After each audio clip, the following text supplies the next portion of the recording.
this is a race about accumulating delegates, and I don't see a path for Sanders overtaking Clinton. It would have to be something really spectacular, like Sanders winning in New York, and winning not just narrowly, but with a substantial margin. And I think that would set the stage for him winning largely in later states. Polls are showing him now ahead in California, perhaps, but a lot of the other states, New Jersey, New York, Clinton is going to, at least the polls are showing that Clinton has substantial leads.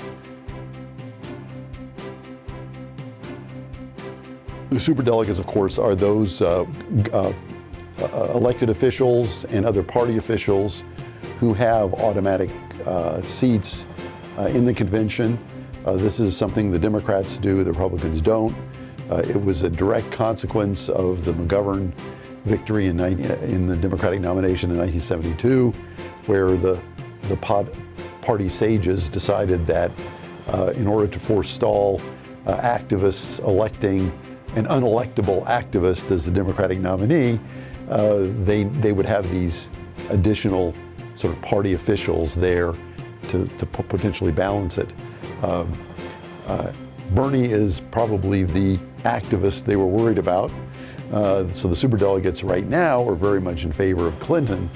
On the other hand, if Clinton fails in the upcoming primaries, or if something should come out about her emails or something that might taint her as a general election candidate, then you could see superdelegates even shifting to the activists they're designed to forestall.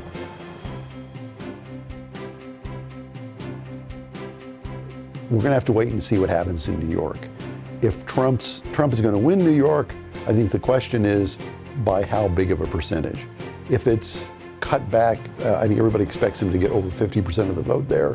If it's cut back substantially, if Cruz can do better than expected, or Kasich do better than expected, then you could say, well, maybe the Trump momentum has been stalled.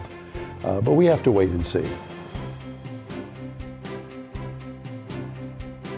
He probably has this hope in the back of his mind that if there's a contested convention, if Trump doesn't get a majority of votes, which is increasingly likely, but not necessarily going to be the outcome. I still think there's a chance that Trump will accumulate enough delegates for a majority.